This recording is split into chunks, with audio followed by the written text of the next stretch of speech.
Assalamualaikum warahmatullahi wabarakatuh. Perkenalkan, kami dari FRI 051. Kami akan mempresentasikan tugas besar analisis perancangan sistem informasi dan basis data. Perkenalkan, nama saya Nara Bagastama dan teman-teman saya ada Briana Ravalevina dan Rafli Amatur Fikri. Untuk bab pertama terdapat business case. Terdapat project definition. FRI 051 Company adalah perusahaan yang memproduksi art origo umbrella, akan dibuat kepada masyarakat yang membutuhkan untuk peralatan rumah tangga dan juga untuk memudahkan pencarian, maka kita membuat website, yaitu sekumpulan halaman berisi informasi yang dimuat. Oke, untuk project objektif terdapat spesifik dan measurable. Next. Lalu ada agreed upon dan juga realistic. Lalu ada time bound dari awal Mei dan sampai Juni. Oke, terdapat system definition di mana FRI Company membentuk sebuah website yang menggambarkan properti berdasarkan untuk produk kami yaitu art origo umbrella. Selanjutnya ada sistem analistik. Ada sistem function di mana website yang kami buat itu digunakan untuk masing-masing karyawan perusahaan untuk mencari informasi yang terkait procurement, MPS, BOM, dan lain halnya. Untuk sistem feature terdapat login page, input data material page, input procurement page, BOM data page, salary data page, employee data page. Selanjutnya ada accept kriteria adalah persyaratan yang telah dipenuhi, yaitu ada terdapat beberapa sumber informasi pada homepage dan juga tombol pencarian di website dan juga setiap konten berisi informasi yang relevan. Sistem user level di mana perusahaan memiliki 4, yaitu terdapat admin dan staff. Staff terdiri dari procurement staff, production staff, finance staff yang mempunyai job desk masing-masing. Terdapat sistem desain. Selanjutnya ada business recruitment, di mana stakeholder itu orang-orang yang mempunyai pengaruh besar. Ada FRI 051 Company, lalu ada customer, admin, production, dan finance, lalu juga ada karyawan perusahaan itu sendiri. Lalu ada use role, yaitu fitur yang dapat membatasi akses tertentu untuk karyawan saja dan juga untuk job desk masing-masing dari karyawan tersebut. Kemudian ada proses bisnis existing di mana sebuah acuan atau tolak ukur di setiap langkah pembentukan situs, produk, dan lain-lain. Dalam berbisnis kami pun memiliki sebuah tolak ukur perusahaan agar dapat memiliki sistem yang baik. Next. Selanjutnya ada proses bisnis usulan, yaitu apakah tujuannya itu dapat mempengaruhi komitmen untuk memenuhi karyawan dan juga memproduksi barangnya untuk mengatur cara kerjanya. Dan kemudian terdapat data objek di mana suatu bulan aktivitas atau pekerjaan terstruktur yang saling terkait untuk menyelesaikan suatu masalah tertentu. Berikut adalah struktur dari data objek yang masing-masing terdiri dari division dan lain halnya. Lalu ada file dan database struktur yang terdapat divisi masing-masingnya. Kemudian ada use case diagram seperti tertera pada PPT. Lalu ada use case diagram dari admin. Kemudian terdapat activity diagram di mana ini permulaan untuk proses memasuki website. Kemudian ada sequence diagram seperti pada tertera di PPT, terdapat production staff yang berakhir pada save data.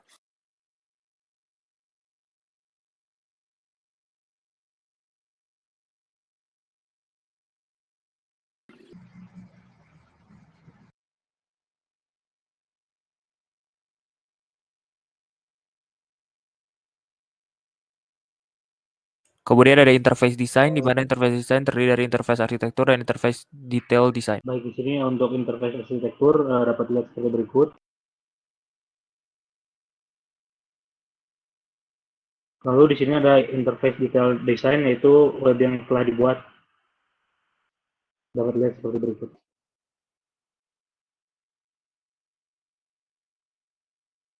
Lalu untuk yang kelima ada source code. Di sini hasil source code yang telah dibuat untuk menampilkan website.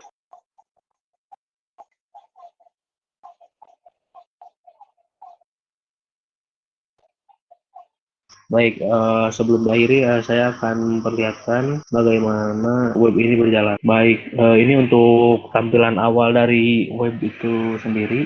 Lalu kita akan mencoba login, yaitu ini login page-nya. Kita akan mencoba login menggunakan admin. Halaman homepage untuk kita login sebagai admin akan tampil seperti ini. Lalu untuk employee akan seperti ini. Lalu ini untuk ada employee akan muncul seperti ini. Lalu ini untuk account, lalu kita add account akan seperti ini. Lalu selanjutnya kita akan mencoba login menggunakan procurement staff. Nah, di sini untuk procurement staff homepage-nya akan seperti ini. Lalu pada halaman procurement akan seperti ini. Lalu insert procurement akan menampilkan seperti ini. Lalu untuk procurement transaction akan tampil seperti ini. Lalu kita klik insert procurement transaction akan menampilkan seperti ini untuk memasukkan data-data mengenai procurement transaction. Lalu di sini ada material list. Di sini memuat berbagai material dari perusahaan kami. Lalu untuk insert material, bila ada material yang ini ditambahkan, bisa dimasukkan ke sini. Lalu untuk halaman selanjutnya itu material request. Di sini memuat request dari material yang kita butuhkan. Lalu udah halaman receipt seperti ini. Lalu selanjutnya kita akan login menggunakan Staff. Untuk halaman awal atau homepage-nya akan seperti ini untuk production staff. Lalu di sini ada NPS, halaman NPS akan seperti ini. Lalu ketika kita klik insert NPS akan muncul seperti ini. Lalu untuk halaman selanjutnya itu halaman produk. Di sini ada di dalamnya ada list produk yang kita produksi. Lalu bila kita ingin menambah produk yang ingin diproduksi bisa dimasukkan di sini untuk insert produk. Lalu untuk material list sendiri untuk halaman ini kita muncul memperlihatkan mengenai material yang kita gunakan untuk memproduksi produk kita. Lalu untuk material request seperti ini tampilannya. Lalu kita klik request materialnya akan muncul seperti ini. Lalu halaman selanjutnya itu ada bill of material atau BOM akan muncul seperti ini. Lalu bila kita klik insert BOM akan muncul seperti ini. Lalu halaman selanjutnya itu procurement akan menampilkan seperti ini. Lalu selanjutnya kita menggunakan finance staff. Di sini halaman awal atau homepage-nya akan seperti ini. Untuk finance staff yaitu ada jurnal, procurement transaction, salary, dan receipt. Untuk jurnal sendiri akan muncul itu list dari jurnal yang telah dimasukkan ke dalam laporan perusahaan. Lalu bila kita masukkan diklik add jurnal akan muncul seperti ini bila ada laporan yang ingin tambahkan. Lalu untuk procurement transaction memuat mengenai transaksi. Lalu untuk salary di sini memuat mengenai gaji setiap pegawai yang ada di perusahaan kami. Lalu bila ada pegawai tambahan dan pasti membutuhkan gaji, bisa di add salary. Lalu untuk receipt di sini receipt seperti ini. Lalu bila ingin ini menambah receipt, dapat set receipt sendiri, akan menampilkan seperti ini. Baik, sekian presentasi dari FRI 051. Kurang lebihnya mohon maaf. Terima kasih banyak.